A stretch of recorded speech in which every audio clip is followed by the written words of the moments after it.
Aitsquale, CM Aishkolowin, Kawanasilamela.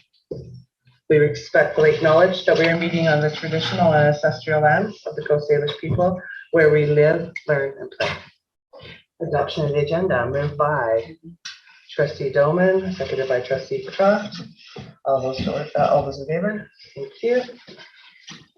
Can I please have a mover to the minutes of the December 6th, 2022 open board meeting? Moved by Trustee Sousa, seconded by Trustee Leesday. All those in favor? Thank you. Recognition and delegation. So today we have a delegation from Ira Cowichan. Do you want to come on up to the end of the table?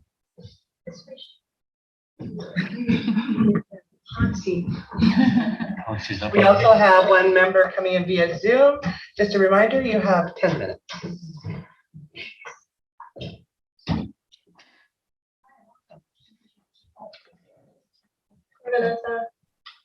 Hi, Shannon. I'll just share the screen now.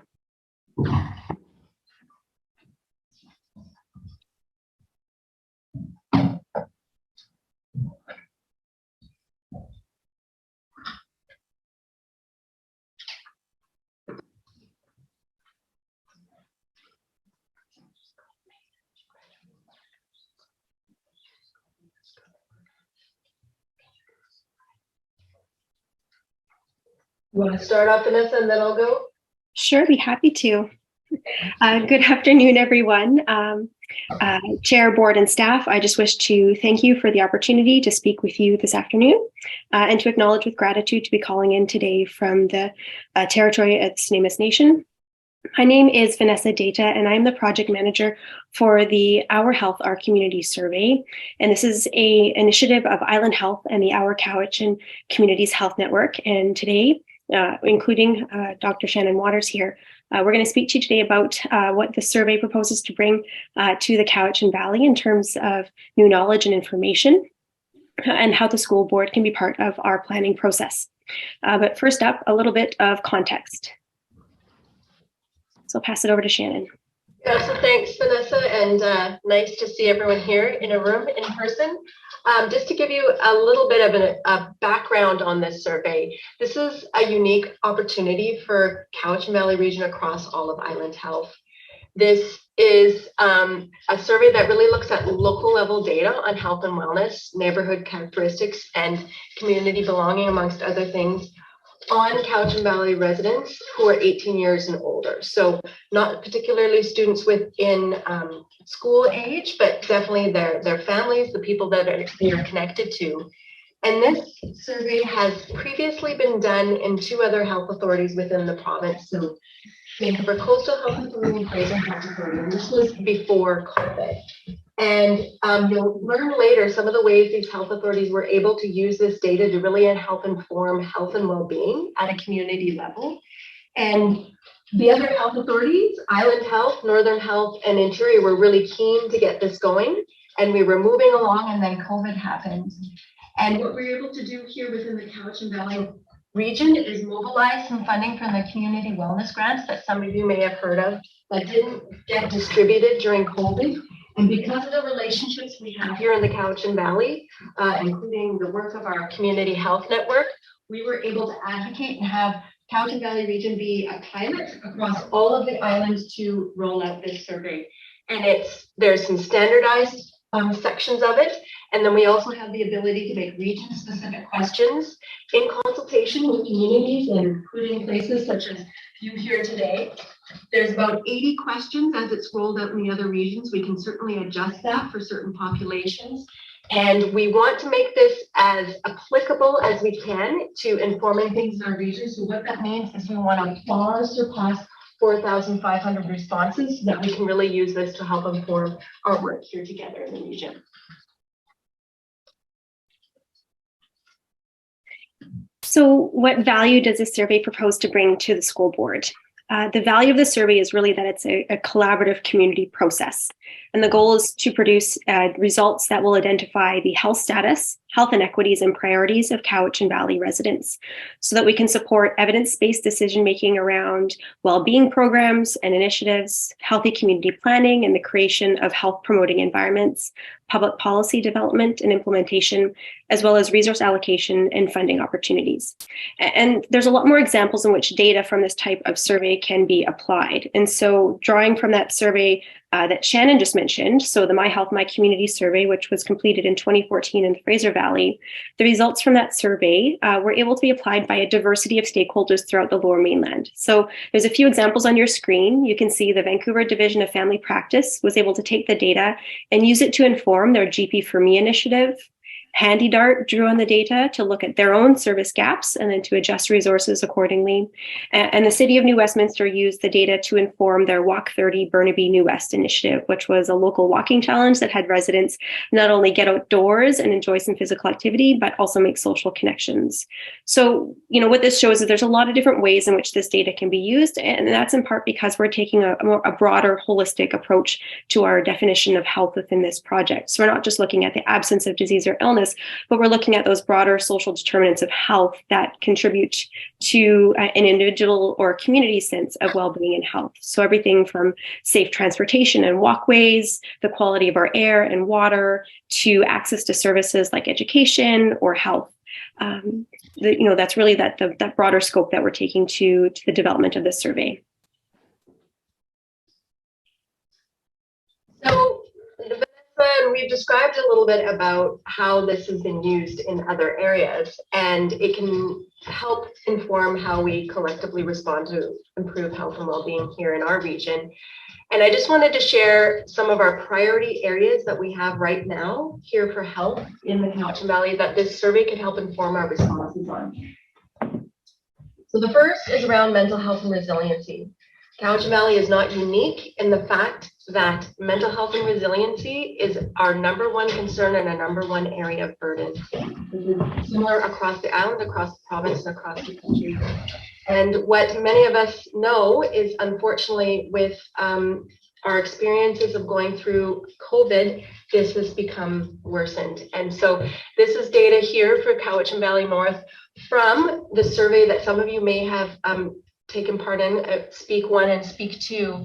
And what I wanted to highlight here is that we've seen some very concerning trends with regards to the sense of community belonging, decreasing, people having less connection with friends, reporting worsening mental health, and also reporting increased feelings of helplessness.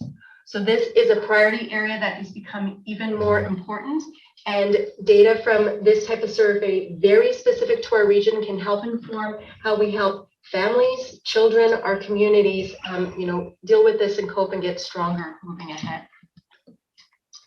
Next slide. I can't mention mental health without acknowledging the toxic drug poisoning crisis that we've been going through collectively across the province over the last number of years. And so we will get some data potentially that could help inform our response here as well. I want to acknowledge this is only part of the impact that the drug poisoning crisis has in our community, but this is looking at the number of deaths that have occurred.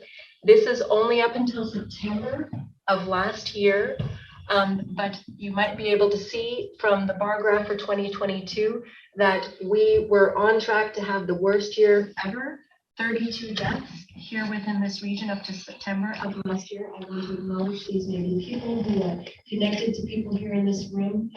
And the bottom graph shows orange and blue lines. The orange is all of Viva, and then blue is our area. And we are generally not better or worse overall compared to the rest of the island, but certainly we see our rates going up over time. Next slide. The last thing that I'll mention in terms of where we could get some data to help inform our community response, our community resilience, is what's going on with regards to our climate. We had drought here within our region this past summer up until now. Basically, we're still dealing with drought in Mount Washington here on the island, which is very just alarming to be dealing with. We know from a survey we did last summer that 16% of our water systems on the islands had already up to that point dealt with water shortages. We probably collectively experienced, for those who were here, the 2021 heat dome. And this map here shows the bubble that indicates 25 shows that we had 25 deaths in the Central Island region. So that's including Nanaimo. We had 25 deaths within that 4-day time period, the highest mortality of a weather-related event within this province ever. And also this graph on the right shows something that is becoming very familiar for us in terms of decreases in our air quality. We certainly are looking at that in terms of people who might heat their homes with wood here in the region, but also what is becoming increasingly apparent is the wildfire smoke during the summer season. And this graph here shows on the bottom, you can see the blue and purple lines. There's a peak. That's when something called particulate matter 2.5, very, very tiny particles that can get into our lungs and get into our bloodstream and cause respiratory and cardiac issues. People in our region who have conditions such as asthma, which is higher than average here in our region, went to pharmacies to get flu inhalers, Ventolin or salbutamol at a much higher rate during those times. So certainly our health is very connected to what is going on in our environment.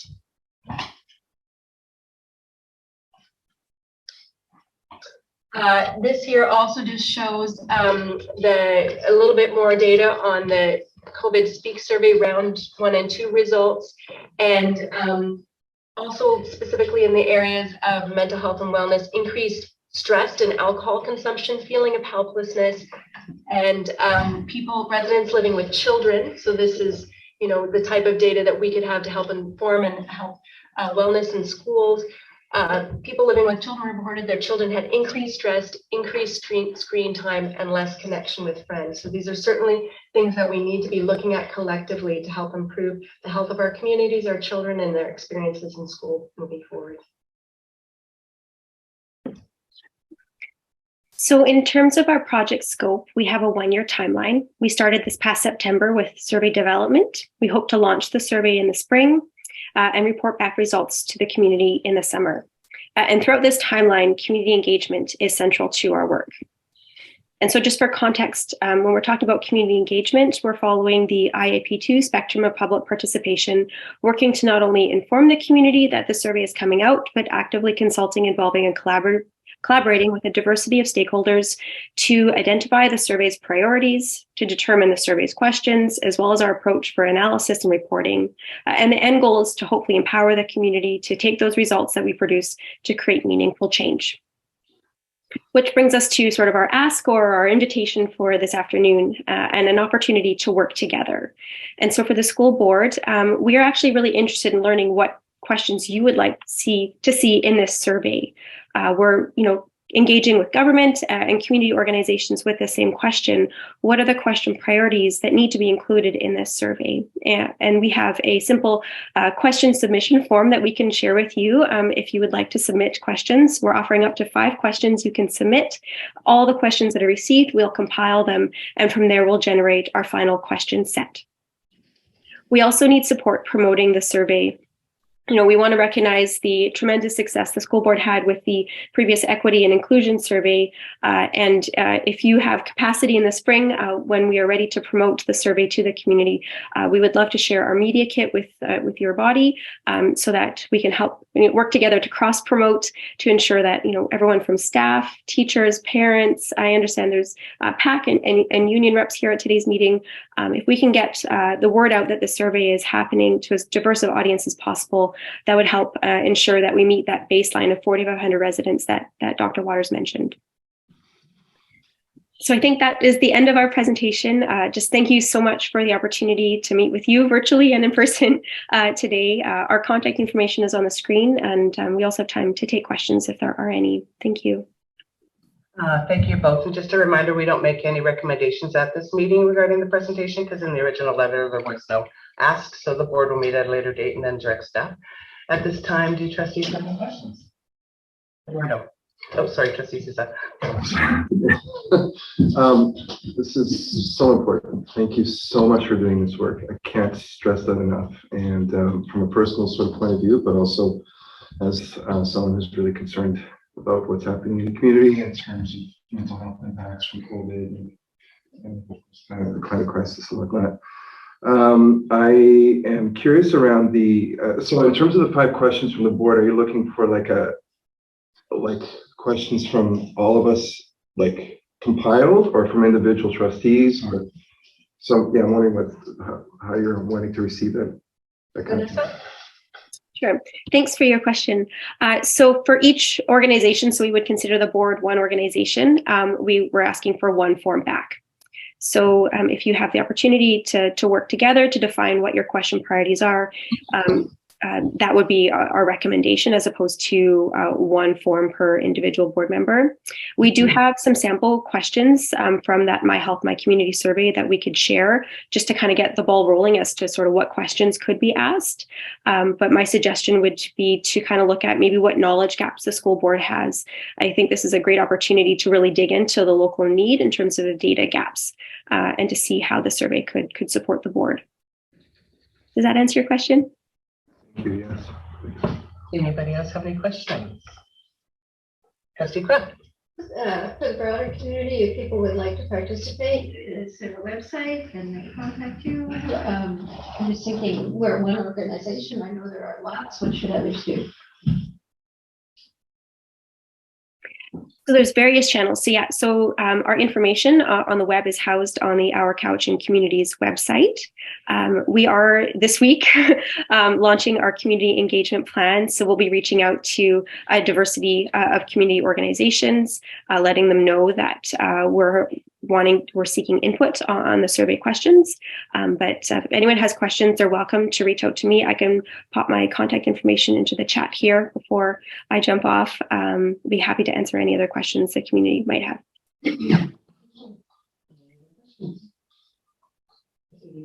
Just a comment, there's also going to be 2 broader community like open house webinar on Zoom. And Vanessa, I don't have the dates in front of me.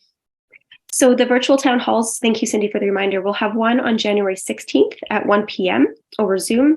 And the second one will be on January 19th at 5 p.m. over Zoom. And these will be 1-hour sessions. Cindy and myself will facilitate them, and they're more informal conversations. So recognizing that not everyone wants to submit a PDF and that a more informal Zoom chat might be a great opportunity to discuss question ideas. And so for anyone wanting to access or attend those, all they have to do is send me an email and I can share the registration information. Any other questions from trustees? Hearing none, thank you very much for taking the time to presenting to us tonight. Take care.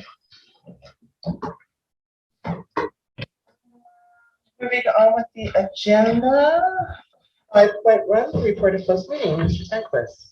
Thank you, Shanna.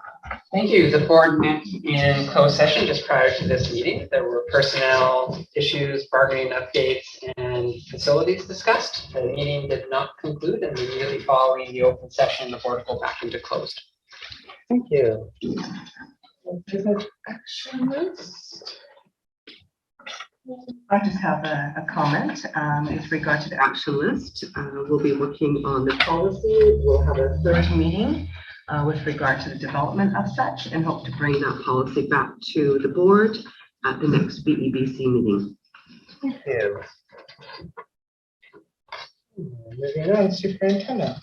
All right, in your package, 7.1.1, there is a principal and vice principal update. It is attached. It is the list of all the principal and vice principal assignments that were effective on January the 2023. There is one minor change, and that minor change would be that Jesse Sargent, who was supposed to start at Bench Elementary, that will be postponed until mid-February. So there's a change there.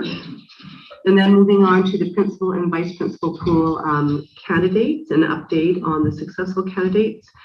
We had an internal and an external posting seeking candidates for principal and vice principal pools. Went out the last week of November. Shortlisting and interviews were held in early December. And the successful candidates are, in our principal pool, the results are Rhonda Cizeron, Jenny Hittinger. They're both positioned presently at Cowichan Secondary School and Seabolt. Colleen Mullen, who is presently at Staminas. She's been supported there for and also Tina Enrad, and she is presently a district principal in the Victoria School District, who once upon a time actually was in this school district. So that was our successful principal pool results. And then with regard to our vice principal pool results, we have added in Penny Butler. She's presently a department head at Francis Kelsey Secondary School, and Lindy Thompson, and she is presently our coordinator of inclusive learning. Well, we congratulate all of those folks, and they are now presently in our pool.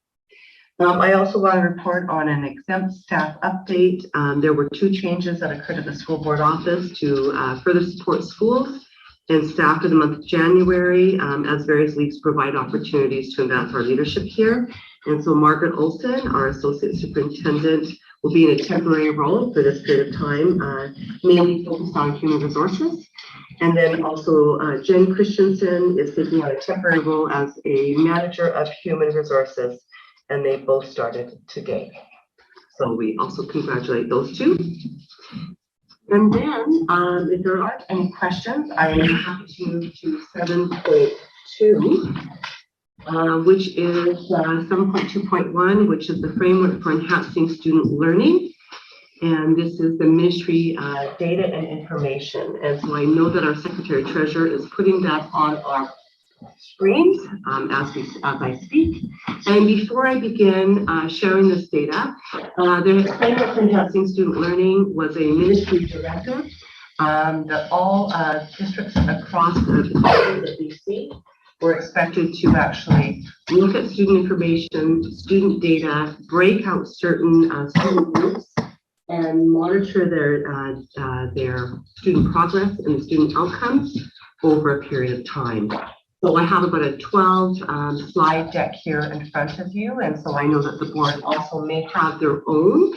They printed it from last Friday when they received it, but you can see here in front of you are the key data sets.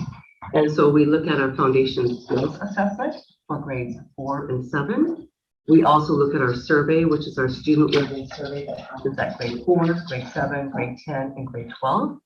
We also have to look at our graduation rates. I think that's critical. And we look at children with diverse abilities, Indigenous students who live on reserve and off reserve, and children in care.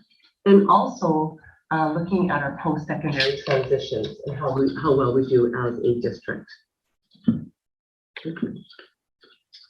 So something to note, if you'll see at the very bottom of the screen, it states here that grade 4s would have been in grade 2 when COVID arrived, the pandemic. And I think that that's something that we probably need to keep in mind. And I think that, if anything, the presentation by Dr. Waters this morning, or this prior to this, really indicates a bit of where we are as an overall community.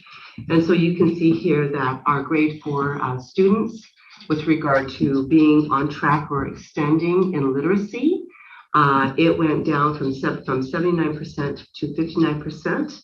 That's a greater gap than at a provincial level. At a provincial level, students would have gone down about 10%, and here it was about 20%.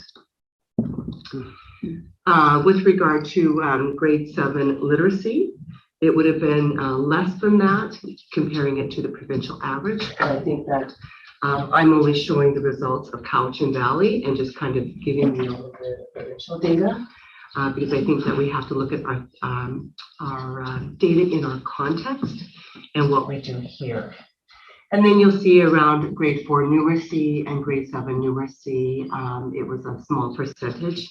It stayed about the same, and the trend is about the same. The next slide, though, shows what we have been doing. And I think that when you show data, you also need to showcase what we are doing.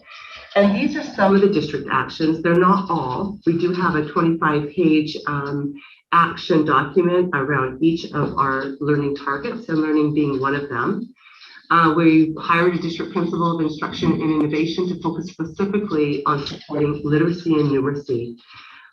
We've positioned literacy specialist teachers in schools where further supports are needed. We've also developed a district-wide K-12 literacy framework this past year, and we're looking at doing that for a K-12 numeracy framework for next this June coming. And what we've looked at as well is research-based staff development for effective reading instruction. And we've also revised our district-wide assessments, as well as our school-based structures that facilitate regular monitoring of student growth.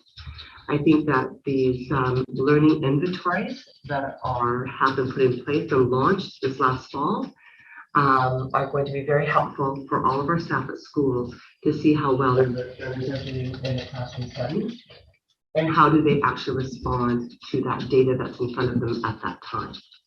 And so those are some of the district actions that are currently we put in place, but are actually we're doing at this time around some of that data.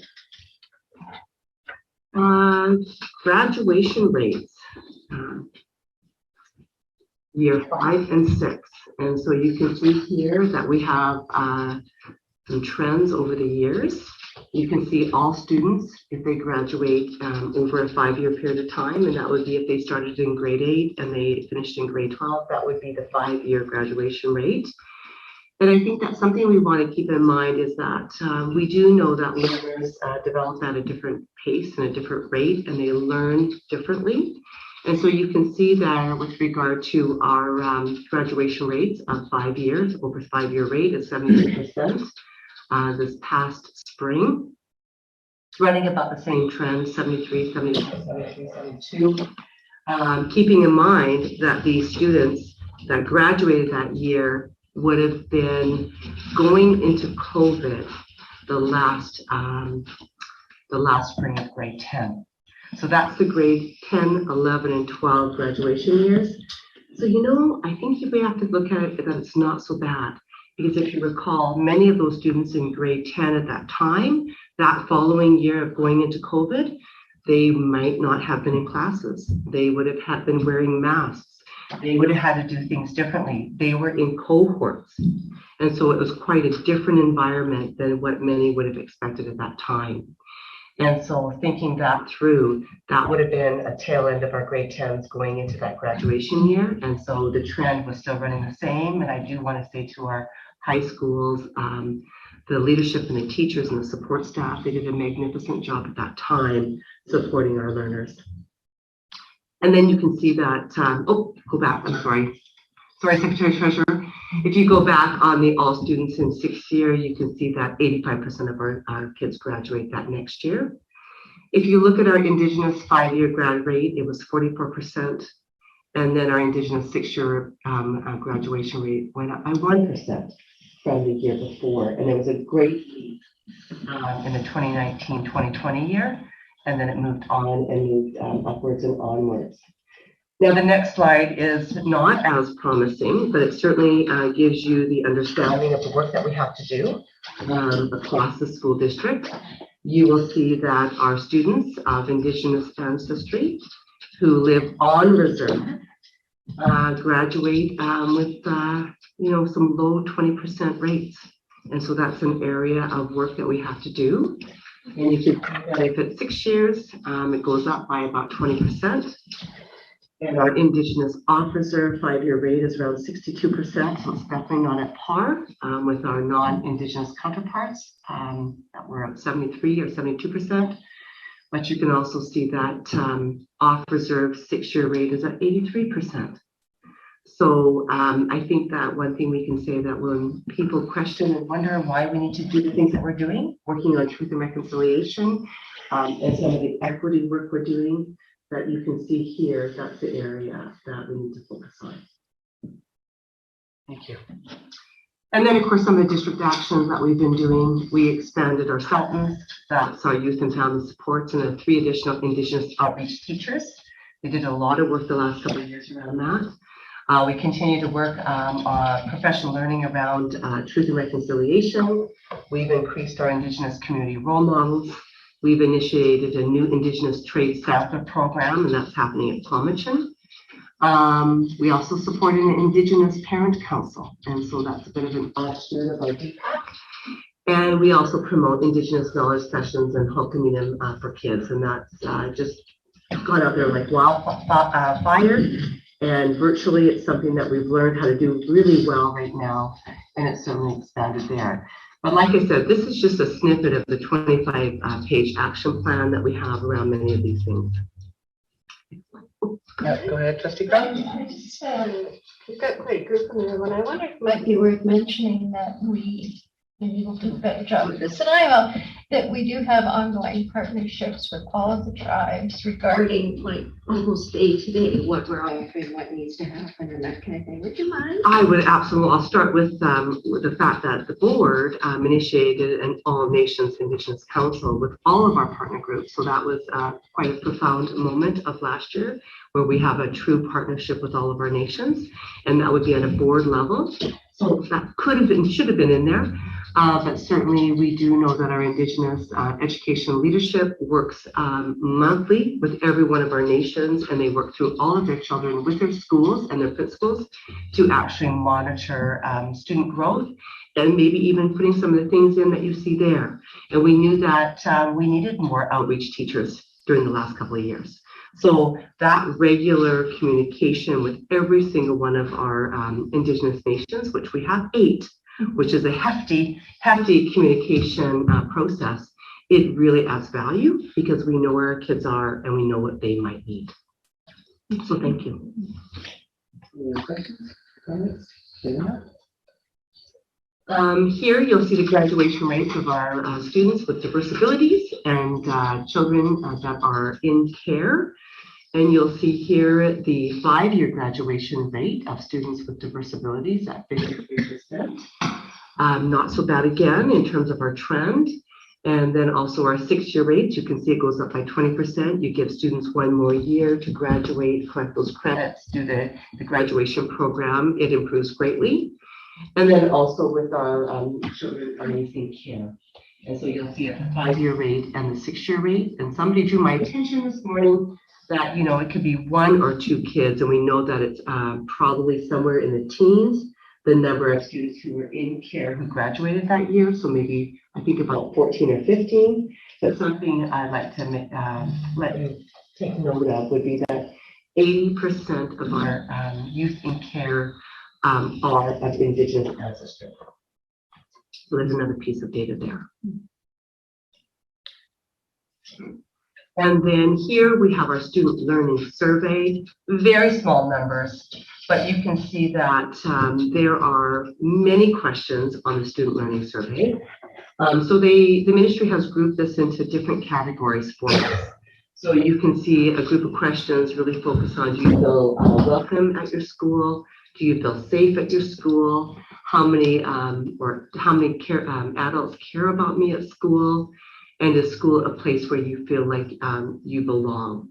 So you can see in 2021, if you cross the way between grade 4 and 12 and so on, that, it's not bad. And we compared it to our provincial average, and we're somewhere between 1% and 3% in terms of how well we do here.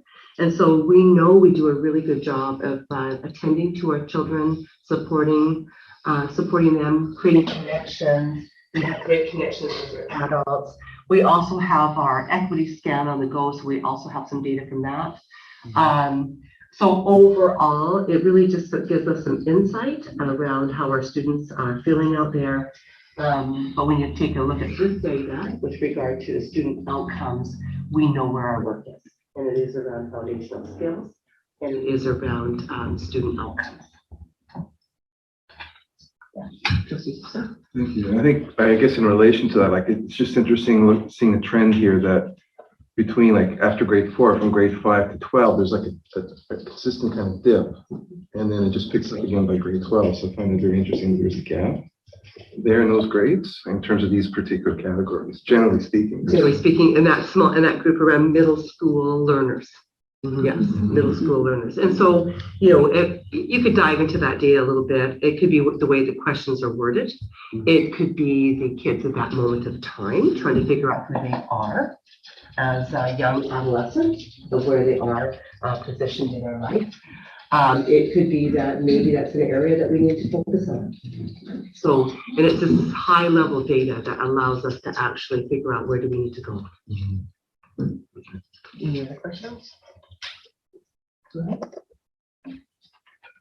And then, of course, here's our district actions, and there are a number of them. We went from a single model around individual education plans to a competency-based model. We have more interest and more focus on trauma-informed model of non-violent crisis intervention. We have a number of schools that are participating in Carol, which is a real focus on making connections with kids and really moving forward in a trauma-informed way. We have assessment and screening processes that are more culturally aware and equity focused. We're certainly building information systems to be able to track our learners in care to target our interventions. So that's the work of inclusive learning. We're committed to working more efficiently with our local representatives from MCFD and a number of our Indigenous social services organizations. We have great partnerships with them. And of course, we're assessing individual student outcomes to determine the effectiveness of interventions. So we have some interventions going on in some of our schools, and that would be the work of our literacy coordinators, and of course the teams at some of our schools. And also investigating the relationship between behavior designations and learning disabilities, diverse abilities to inform our practice. So a lot of work going on in that area. And so there'll be different presentations that occur around this. Trustee Crow? Sorry, I don't know what the last one means. The relationship between behavior designations and learning disabilities. If that some students are designated in one way, let's say in intensive behavior, but then also they may have some designations around maybe a disability, a learning disability. So is there relationships between those? Any other question? No, nothing else? Just to be clear, I know what everything else means. No, that's fine. Thank you. Question. And then you can see our post-secondary transitions here, transition within 1 year, and that means if they went on to a college or a post-secondary institution, and how often do they go on within 3 years. I think it's really pretty good data. I think that there's some influences on this trend, and I think this trend could change over time. When you look at 39% going on transitioning this first year compared to the last year's, there's a pandemic that occurred, and there's certain things that are influencing that. There's an economic reality of today. We have a workforce that is in need of a lot of new employees. And so you'll see that maybe this might be the trend where instead of students going on to post-secondary, they may be getting a job immediately out of high school. COVID-19, many people stayed at home, did virtual learning. And this is not a time that parents want to send their children away off to a university across the landscape. We've got micro-credentialing impacts. You can get a certificate nowadays rather than a huge program in terms of this. We have a very successful district dual credit and trades program. And then, of course, there's also out-of-country educational opportunities, so they would not be reflected in this data. Trustee Crow and Trustee Sousa? I just like to offer on the micro-credentialing impacts and that combination of the fact that people are working at perfectly good jobs right after high school, and that is that the post-secondary transition idea was created at a time when you did all of your training between the age of 0 and 20, right? And now there aren't many jobs that you can continue on without continued micro-credentialing. So it's a whole different meaning than I think when we first started gathering the data back when dinosaurs roamed the earth and I was a child. And yeah, so I appreciate you bringing up the micro-credentialing thing in this, the world that we live in now. Thank you. Trustee Sousa and Trustee Cullen? Thank you. Yeah, I'm just curious, just so I'm clear, in terms of, so transition within a year, so like for 2017, 2018 years, so 54% of those who graduated, like in grade 12, they went on to a post-secondary institution of some sort. And/or college. And/or college. And by 2021, that was down to 39%. That's right. Last spring. Trustee Doman.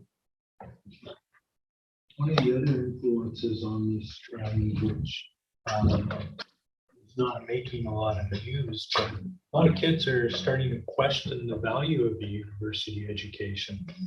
And well, if I go to university, what is it going to do for me? And kids are going, I can't see that. So, you know, there's a big trend happening with kids questioning that. I'll just have a comment then. But also when it comes to our trades program, we're graduating kids out of and becoming Red Seals right after they graduate from high school. So we have a ton of kids that are doing their last thing over the summer and then they're done. So, I mean, even though that shows 39%, our trade schools are loaded with our students. So that number is probably a whole lot different with how many kids we have in our trades programs. So Trustee Croft and then Superintendent. I just wanted to support what you were saying in terms of, you know, is university a thing? Is it important? But I think it's also true that all of our post-secondary educations and a lot of private providers are way more friendly to adult learners, people who worked for a while and had to come back. It used to be very difficult to go back to school, and now there's lots of different ways to pay for it, blah, blah, blah.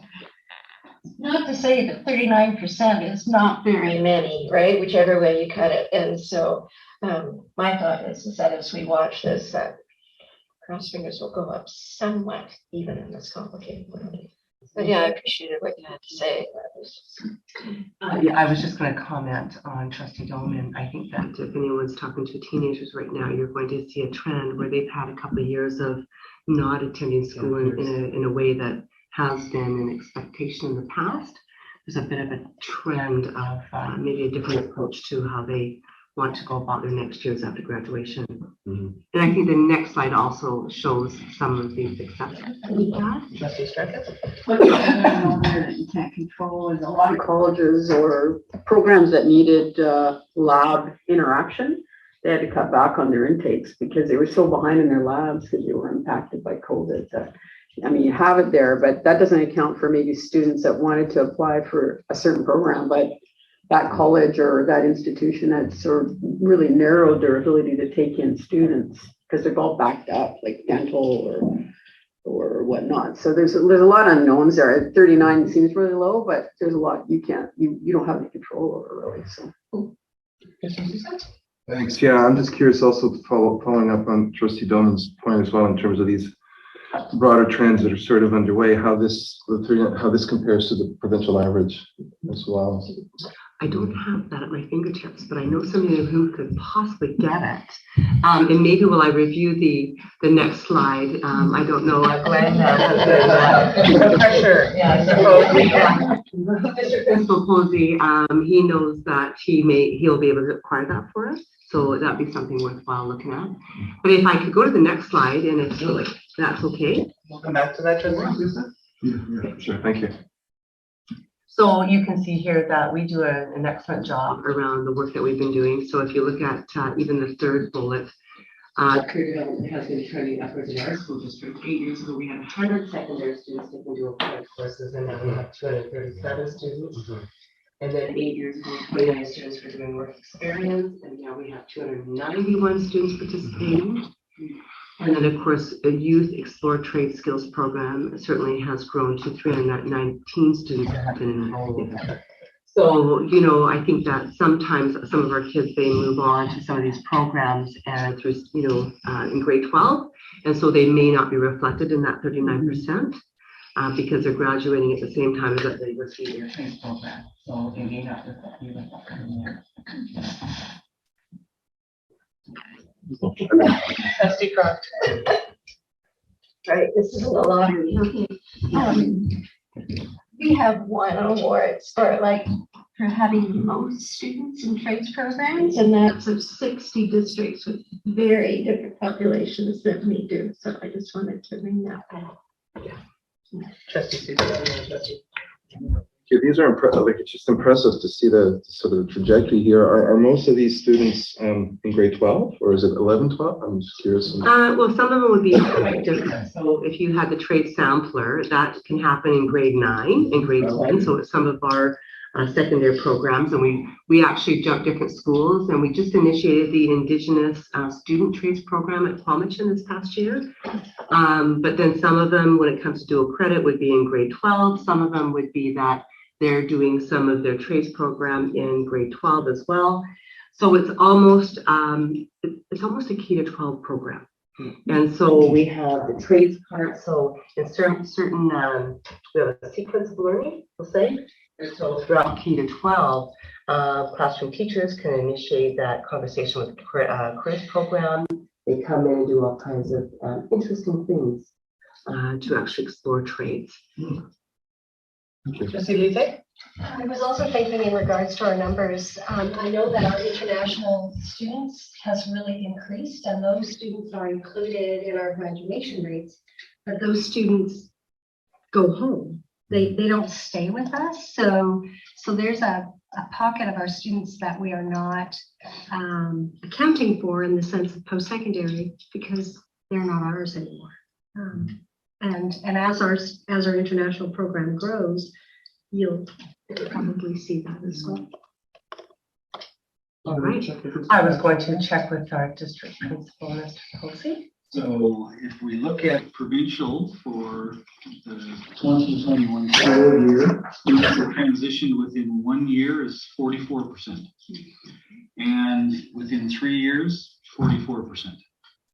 Pardon me, can you say that last? 44%. So for both within 1 year and within 3 years. And that's transition to a BC post-secondary institution. So there's no 3 year, they'll keep that in mind because our last year students have not landed to that third year. So that's why. Apologies, that's why. Yeah. So a small difference of 4%, then with regard to that. Any other questions? I think we have one last slide, and this is something we'll be continuing to monitor, and that's around improving our FSA participation and outcomes. Something that I'd like to alert this board would be that approximately 3 years ago, our participation rates were about 32%. This past year, it was 83%. So our data is becoming stronger around that and more reliable and more valid. But of course, we want those to be improved. Also, the use of our newly designed K-9 learning inventories.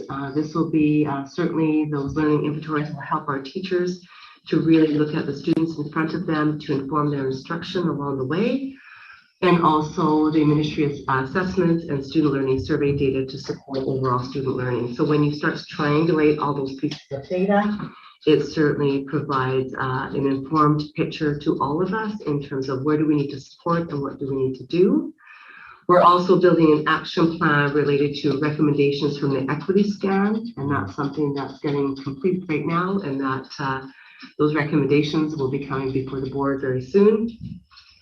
We also need to attend to the learning disruptions due to COVID-19, 2019, 2020, 2020, and 2021. We need to monitor the results and trends over time of that particular cohort of students, because that's something that we'll need to monitor and look at how do we support them in their learning. Question. So for all of our littles who were babies at the time of COVID that didn't have any socialization, are we going to be watching those? Because I know those are going into kindergarten, well, this current school year and next year. They will be, and of course we do have a kindergarten inventory around their learning. I'm looking over at our associate superintendent in this course, who maybe can describe a little bit of that, just briefly, around how we have actually a new inventory with regard to our kindergarten program. Doing the learning screener, are you Yes. speaking around EDI? No, I'm talking about the screener. Okay, so the screener, just as the literacy has been updated, our early learning screen has been updated, but I think the EDI is also really important. That's the early development instrument, which our kindergarten teachers do once every 3 years. This is an EDI year, and that tells us what's happening out in the community. So when they come into kindergarten, how are they doing? And there's 5 different areas that are looked at. So that EDI data becomes really, really important for us as a community, as well as for our kindergarten teachers in terms of programming and how we're supporting families, etc. So we have a number of different ways to monitor our littles. Okay. And then lastly, we want to continue monitoring the strategic plan by ensuring those actions on that 25-page document remain relevant and dynamic. And so if the actions are not meeting the priorities, then we need to be looking at that annually, making some adjustments to certainly move forward. And I think the whole notion around looking at the data on an annual basis, probably every January, is to see how are we trending, are we making some differences, but it really is looking at the trends over time and monitoring that process and growth. And January is a good time because then we know if we need to adapt for budget conversations and start right after that. Exactly. Thank you. Any other questions? Trustee Croft? I just wanted to say thank you to all the families and kids who sit down and write FSAs for us. I know it's controversial. I know no matter how you frame it, it's still hard to show up and write a test, even though it doesn't count. But it's just a huge contribution to the level of programming and thought and consideration that we have to put in order to deliver good education. And I'm very, very thankful for our community for doing that. Thank you. And thinking about our Couch's presentation around the mental health impacts of the pandemic and whatnot, and thinking about and bringing it back to here in terms of our learners and the learning disruptions around those particular years. So watching the resulting trends over time, will that also include then, so there's a learning trends, but I'm wondering about the mental health sort of element aspect of it. I know there's going to be a provincial report at some point, but I'm wondering locally, for the district, if we're also looking at that as part of this particular. That's really true. It's the work that we continue to do around mental health supports and those plans. And so I think that when we heard from our coach, and that would be around adults and probably some of our parents, and also our teachers and our staff. But with regard to the work that we do, it is around those mental health plans and those social emotional plans that we are putting in place from K to 12. So we continue to monitor. Any other questions? Right, kindergarten registration. All right, kindergarten registration. It's an exciting time for any kindergarten parent or grandparent. That occurs every year. And so just to give you a little bit of a heads up, that any child who will be 5 years of age on or before December the 31st may register at their catchment school. As you're aware, we do have some district programs. We have French Immersion and Mill Bay Nature School, and they are what's called our district programs, and those registrations will take place on January the 16th to the 20th. They happen before the regular registration at their neighborhood school. And so what happens there is that there may be a lottery in between, because when it comes to kindergarten registrations from families who maybe actually want to go to Mill Bay Nature School or French Immersion, if there are too many students, then they would go on to the lottery system, and then they would be chosen from there. And so it's a big process that we go through on an annual basis in the month of January. And so that's coming up in the next couple of weeks. Moving on to 7.2.3, at the very end in your package on page 13, we have a list of graduation and year-end events. Now, there is something new there, just something you want to put in your calendar. So we look at our schools, we ask them when they're going to be having their events, so that you can attend. But also, we have the board retirement that's also occurring, and you'll see that that is there as well.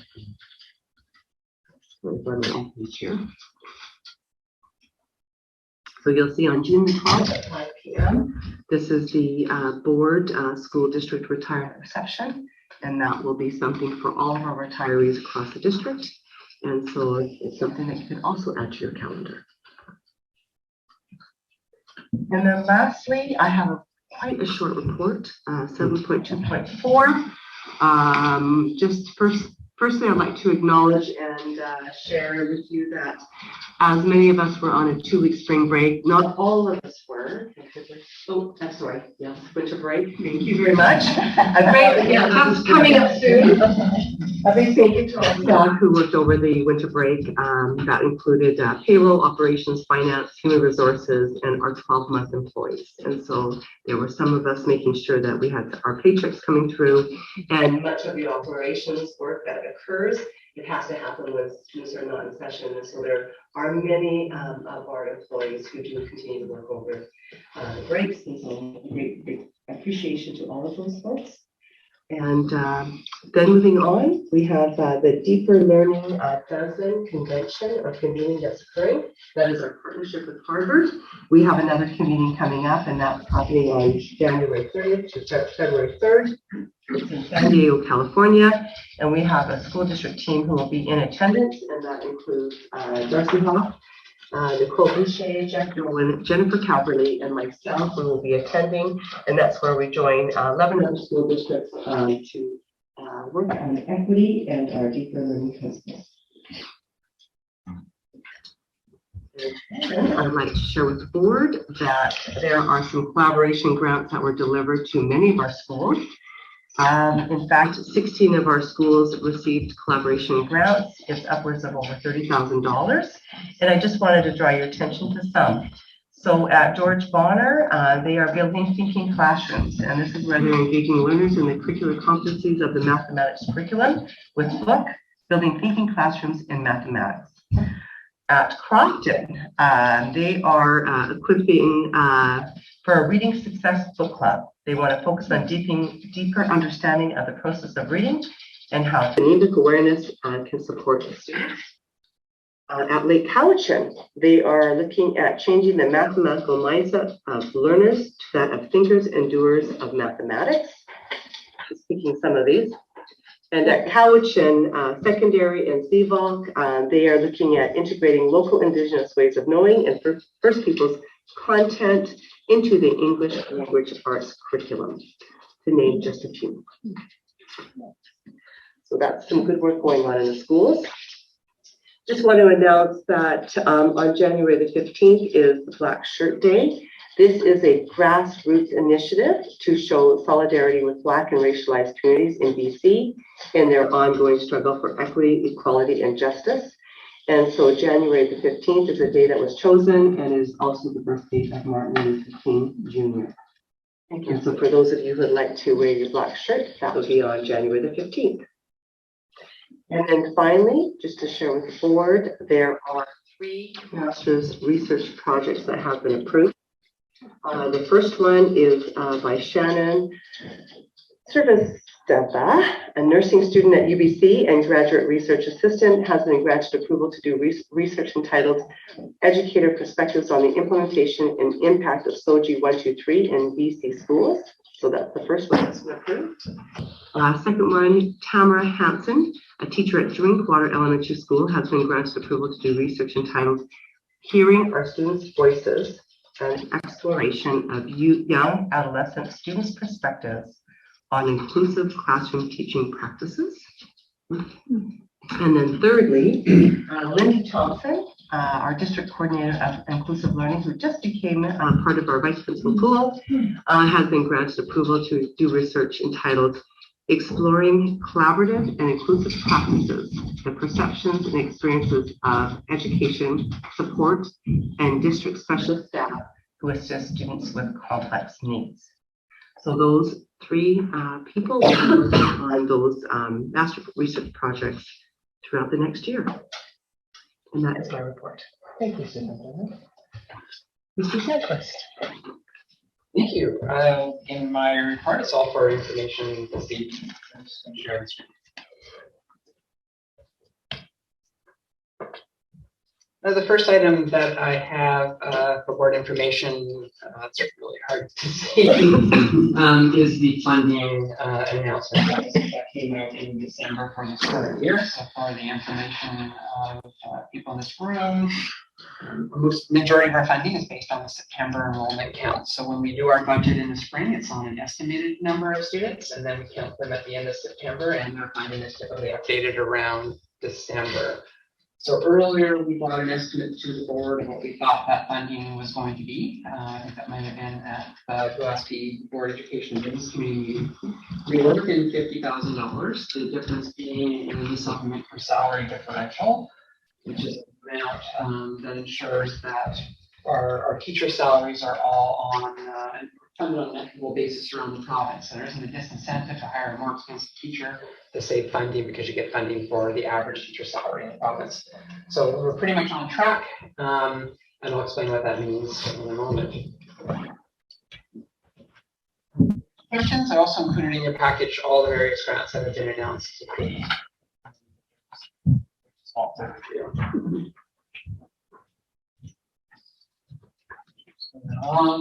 So then moving along to year-end financial projection. We prepared this projection as of November 30th.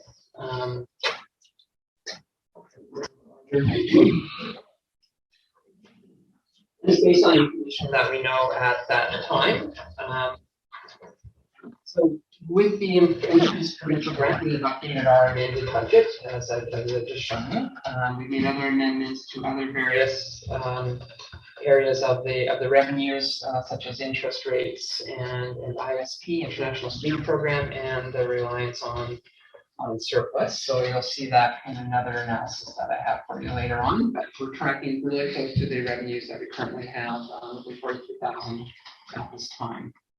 Moving down to expenditures, of course, we've had a lot of hires since the amended budget was passed last May. So we have updated our principal and vice principal salaries, and you can see they're tracking within $9,000 currently as we project to the end of the year on budget. That's extremely close. $6 million. Teacher salaries are on $37 million, tracking within about $105,000, and very, very close. Education assistants, 154, extremely close, and then that number has gone up. So with the increased number of students and students with designations, the board, by ratio of having so many more designations, need to add additional positions. So you haven't yet approved those. They'll be in the amended budget, but they're already in place because they're tied to the number of students. You can see clerical numbers there, and USW salaries and excluded salaries, all tracking relatively close to budget. I mean, we're talking about $63 million in those salary areas, and we're within $500,000 close that up. An area where we're experiencing some really significant cost pressures this year are on our replacement costs. When some people are off for illness or vacation, and it's going to be typically related to illness and vacation is relatively standard within the collective agreement. So we have already increased the budget by $700,000 for this year, and we're still showing going over by about 135. So those first 3 months of September, October, and November were exceptional for replacement costs, and there could be two reasons for that. One could be that we have more use of absenteeism. We haven't drilled down to look at whether it's short-term or long-term illnesses, and we even have some maternity coverage in there. There could be more staff members having children, maternity coverage. But the other area is we could also be doing a better job of replacing people. So this is based on when we're comparing to previous years. If we have a staffing shortage, say on education assistants, and we see our number go up, it could be partly related to the fact that we now actually have coverage for those absences. So we have to do a little more analysis, but it is definitely trending significantly higher overall for this year. And so that puts our salaries within about $303,000 in total on a $69 million budget. Very close. With 3 months to go. That's just 3 months in. Yeah, we'll be closely monitoring absences. I imagine we'll see relatively stability on the other items, but absences are always subject to change. Benefits we can't project yet. It's just a bit too early for us. We have many staff who, if you hit a certain threshold, have already paid all your CPP and EI. And it's just tricky for us to do it at this time, so we'll do that in a January projection. Looking at our services and our supply line items, we've had to make some inflationary adjustments, particularly in the areas of supplies. And I'll say those are predominant recommendations that we'll be bringing in the amended budget are already incorporated in here, but they're relate to fuel costs, certainly significantly higher. Diesel is about 30-40% over what we expended last year, and so that's something that we have to incorporate some adjustments for. Looking at also custodial and operational supplies, maintenance supplies, the cost of building materials and cleaning supplies is really significantly higher. As of November, we were doing really well on utilities, but that could change. December was very, very cold, and we'll see what happens in the spring around heating costs that will come in. But right now, we're just projecting that one being on track. And this is only 3 months into our school year. The closer we get to the end of the year, the better our projections get because the chance of variability decreases. So this is the first snapshot to show you that with the amendments that we've made to the budget to date, we are roughly within $200,000 to the good. Questions for Secretary Treasurer? So we've also prepared an interim budget position. So as you know, we passed the budget in May, which is what our best guess is going to be for this year, and that's the annual budget column. And then the amended budget is what it's looking like for us right now. So looking at the provincial grant, I showed you the recap of the change to about 1.8 million there, which is positive. That came from an increased modest student enrollment, but the majority of that has come through designations. Students that have an assessment that receives additional supplemental funding, and there's corresponding increase. Not the same dollar amount, but there's a corresponding increase you'll see down education assistant salaries below. We've made a modest adjustment down in our international student program that is related to inflation and the effect that's having on those markets for those students.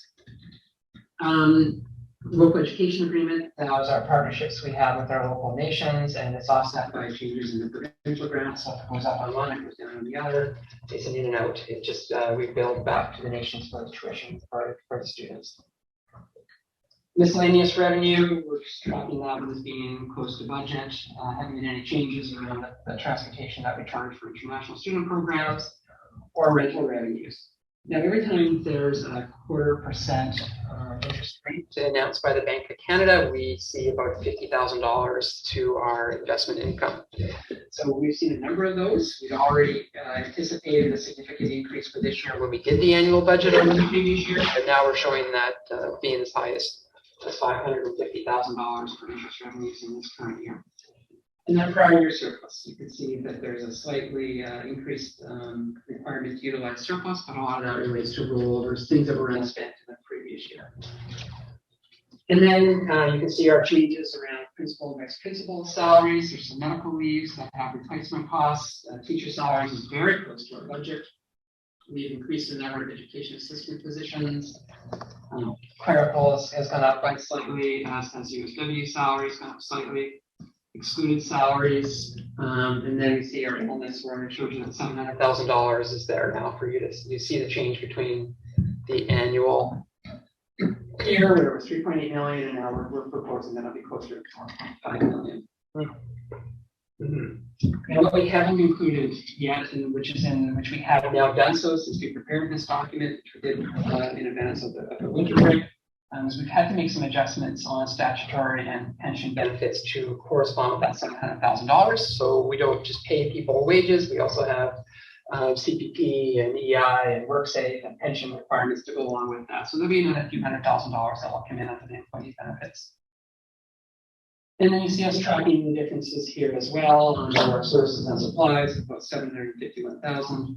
In total, we're going to be recommending adjustments close to $360,000 for inflation items and some of the old supplies, but quite a bit on inflation. That's we thought that was our story of our budget when we prepared it last year, and it continues to trend significantly, particularly on fuel and supplies.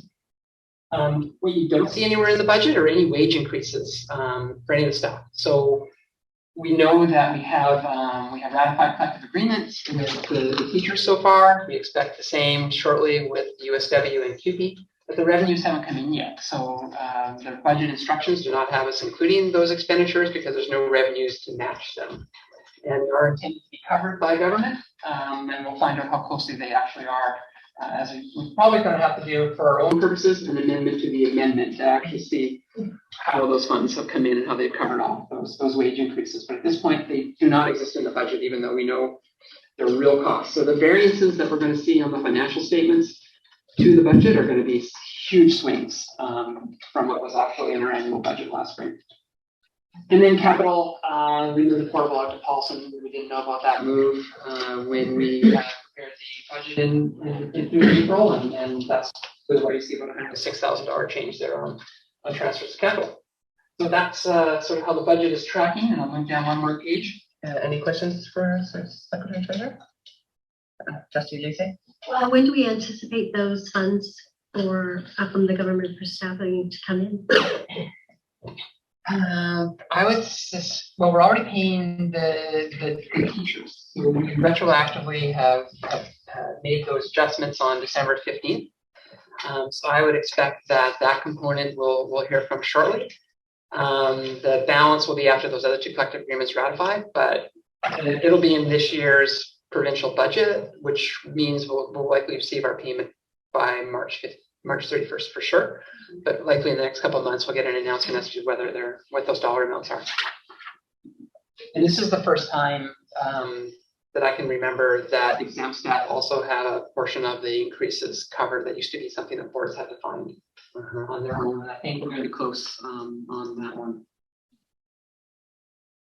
So then we also wanted to sort of, what does that mean in regards to what the board has left? When we had our year end, I'll make this bigger. When we had our year end, you're looking at the 21-22 financial statements. We finished the year with just over $7 million in operating surplus.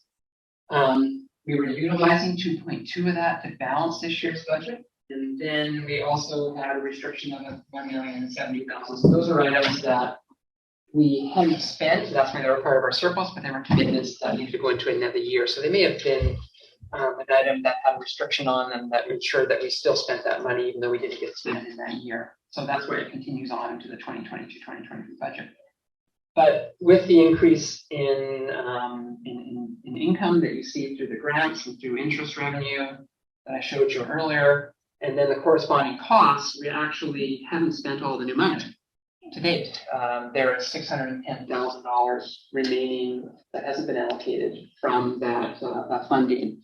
That comes back into the surplus. Now, past experience, we haven't always received exactly what's been needed to fund the wage increases. It really is done on an average of the whole province. So that $610,000 could go quickly to covering that off, but it just put the board into a strong position as you enter into your next year's budget. May I say, in all the years that I've done budget in this district, I've never seen a surplus like this before. So that's good news. Any question from Mr. Sundquist? Trustee Sousa? Just to say thank you and congratulations. Extraordinary. So really well managed. Kudos. Thank you. One more item. I now need to go back to our agenda. Oh, sorry, on that side. Shoot. Got a little too eager. Sorry. It's hard. We're also proposing some changes to the budget development timelines, and you'll see those there. And what we didn't put on here, in hindsight, like we should have, is that on the January 28th BEDC Board Education and Business Committee, we're going to do a little bit more of an overview for new trustees and any other partners or anybody who wishes to attend on how we develop our budget. So basically, we'll just call it a Budget 101 course. So how is the budget created? And that isn't on here, but we will be doing that. It has been drafted, the presentation for January the 28th.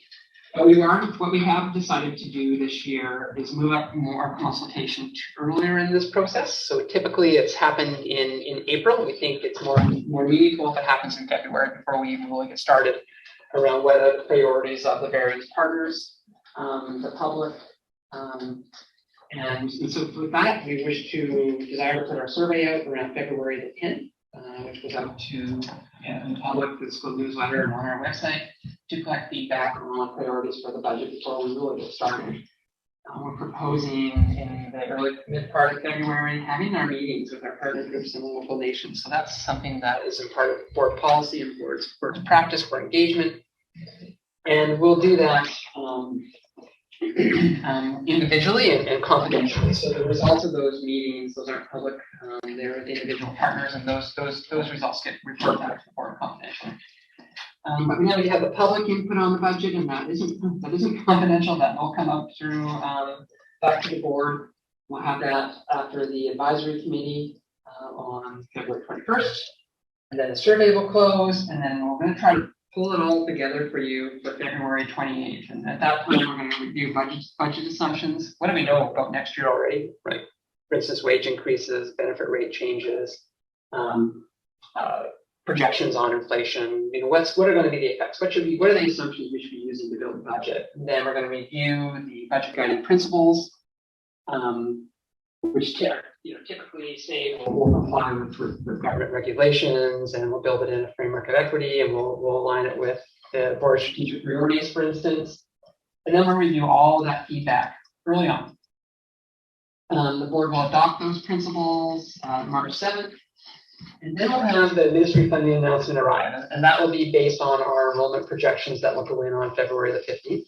So we also have to project our enrollment for next year. That's not really part of this, but it is another task that we have to do.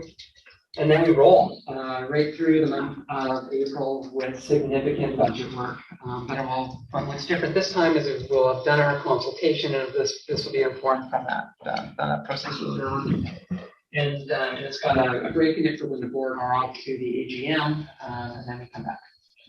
And may I also say that we had all talked about being more collaborative with our partners than consulting with our partners. And so in the conversations that we have with senior staff regarding the budget timelines, that was something that we felt that this process was more collaborative, because the board hasn't even started a conversation. There's no draft budget sitting there. There's nothing, which in the past, the board would have a draft budget already or a suggestion in front of them. And this way we're changing this process so that everybody starts with us at the exact same time, instead of the board already being in the process and then having some conversations with partners. So we believe that this is more of a collaborative approach to budget than a consulting. So I hope you guys are okay with us backing this up. It doesn't make it for a very long budget process, but thank you and the Budget 101 at BBC on January 28th. We've had so many conversations with folks over how does this actually work? How does budget actually work? How do you get from here to here? And we really believe that if with partners at BEBC watching the training, you'll understand so much more about how budget's developed and what does it actually mean. So it's exciting that we're doing this and that everybody's on the same page when we go into the process. Trustee Kraft. It's awesome. Thank you very much. And I just wanted to offer too is that, as I recall, Budget 101 was offered multiple times on previous budgets. So if you missed it at BEBC, there may be other opportunities, and that is going to be on the website as well. Yeah. It's way better in person. I know, but if you can't. All right. Maybe one more. Sorry, Trustee Sousa. Thank you. So two questions. One, I'm wondering, I think there might be a typo. Isn't Sunday, February 26th? So is that the deadline, Friday, February 24th, or Sunday, February 26th? Oh, yeah, it's supposed to be Sunday, so we'll update that. Okay, so that was one question. And then the other one is in terms of public input. So other than the online survey, is the only other opportunity for public input on the 21st? Don't forget, Trustee Sousa, that DPAC does sit at our table, and so DPAC has the opportunity to reach out to all of their PACs within all their schools in the district, and if they choose to build some kind of a survey or maybe work with district staff or something, whatever they choose to do as to what their process is, so that they're bringing a voice of parents. So the survey just won't be, there won't just be the survey. DPAC also does their own work. Okay, so okay. They've got their own write their own separate survey or whatever they choose to do. All right, anything else? That concludes my report. Thank you. Moving to 9.1, committees outside organizations. So the Board of Education, School District 79 received the highlights of the December 8th DSAC meeting. Moved by Trustee Lizzie, seconded by Trustee Cross. All those in favor? Thank you. Upcoming meetings, we all have those in your blotters, so just take a quick view at those, please.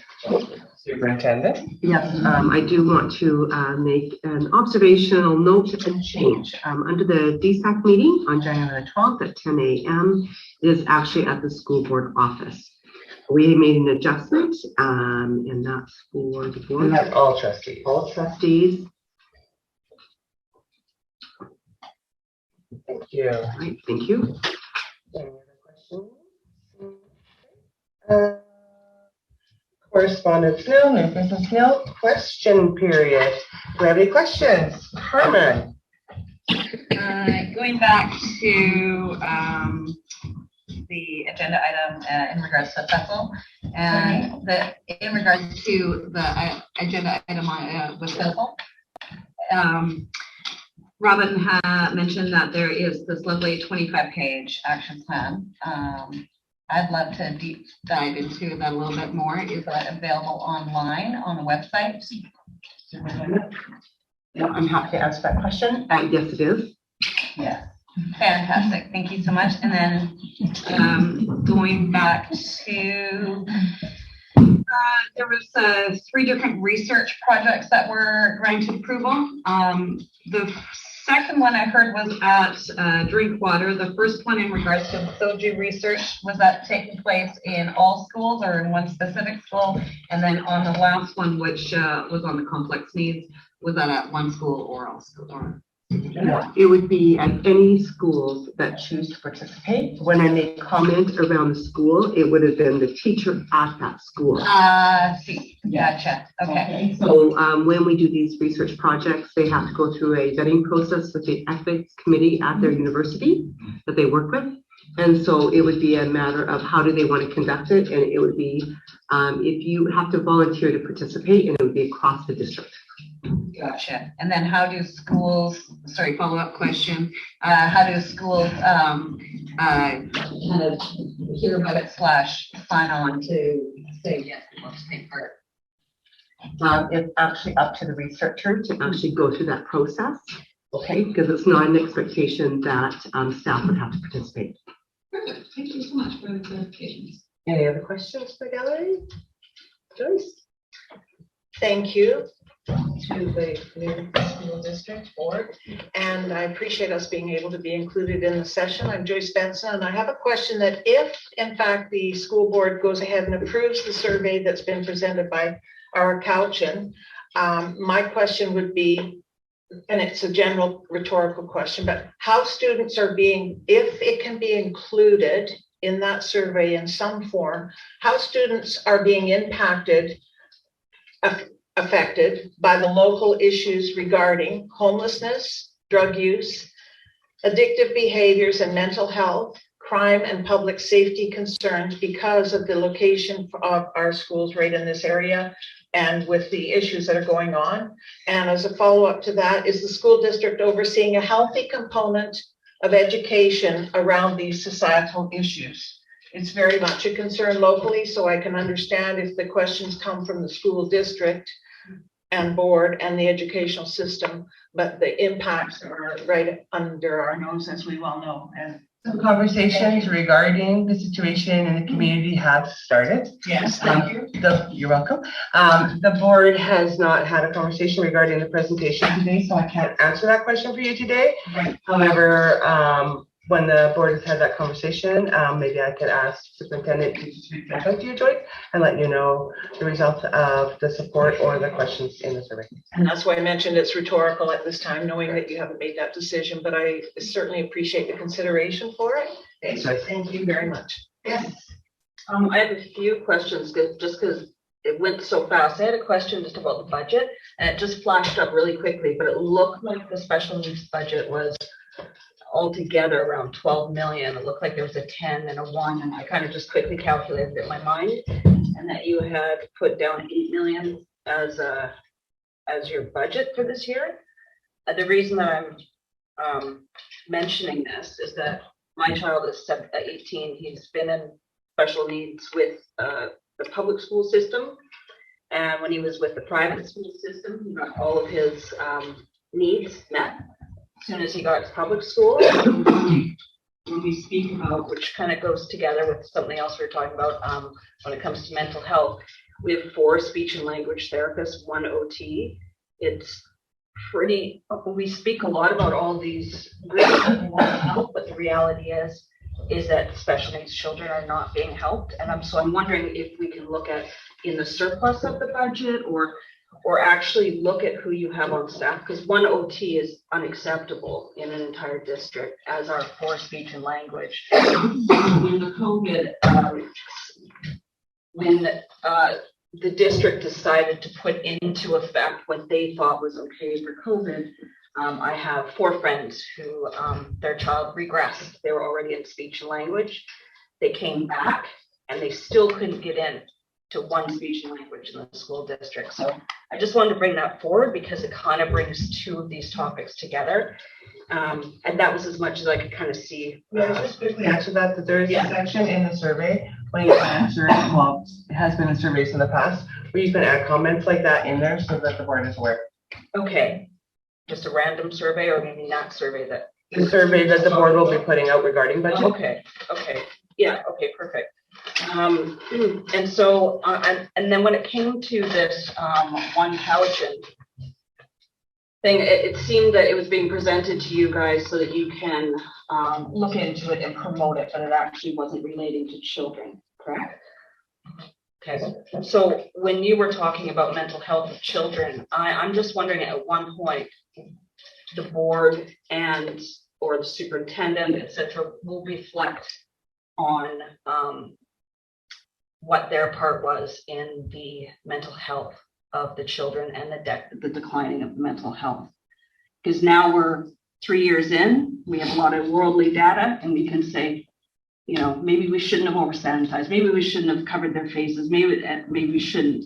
Because I actually didn't see, Robin, in their grade 1 to 2 in that when we showed that horrible decline in reading for grade 4, because you said in grade 2 they were beginning COVID. So I didn't see the grade 2s to see what's happened the last 2 years for our children. So when it comes to mental health, I'm just asking that the board, you know, reflect on what might be done differently next time so that we don't contribute more to our children's mental health, especially the little ones. I now have 3 friends that their kids are too scared to hug each other. So I think we need to reflect on that. It's and not just say because of COVID, and that's Island Health and the school board. So that was my input from that. Thank you. Appreciate your comments. Your time. Anybody else have any questions or comments? Yes, sir. I would just like to know if this board or any previous board has ever formally, or when you adopted Marxist policies and ideologies. I've listened to this meeting today, and you keep talking about equity. Why are you pushing Marxist ideologies in our schools? Equity and inclusion have no place in our schools. This is a political opinion. Equity is absolutely, without doubt, a Marxist concept. Why is everything in this room tonight being praised within this context? Was the community actually, did the community actually ask the school board to push Marxism? Or is this just something that's grown organically? Was there ever any actual decision that the school board would push Marxism? Did anyone address that? I'm concerned. Oh, I don't know. I was going to say it's not really on the topic of the agenda this evening. Correct. To be honest, I don't know that I can answer your question. To be honest. Sorry, I didn't ask you, Robin, you put down there that there was more literacy specialists added. Is that the same? Is that just a different name for speech and language? Because I've never dealt with a literacy specialist with my child. I can certainly answer that. It was on the agenda this evening. I was going to say that just what we were talking about was the foundational skills assessment, and that is a Ministry of Education expectation. When we were talking about the learning inventories, that would have been K to 9, and that was just instituted this year for our grade 2s. So there's some various different data that we're using with regard to what was presented tonight. But with regard to the literacy coordinators and the specialists, no, that is not speech and language pathologists. That would be separate and distinct. Okay, all right, thanks. Any other questions? Hearing none, motion to adjourn. Moved by trustee Doman, second by trustee Souza.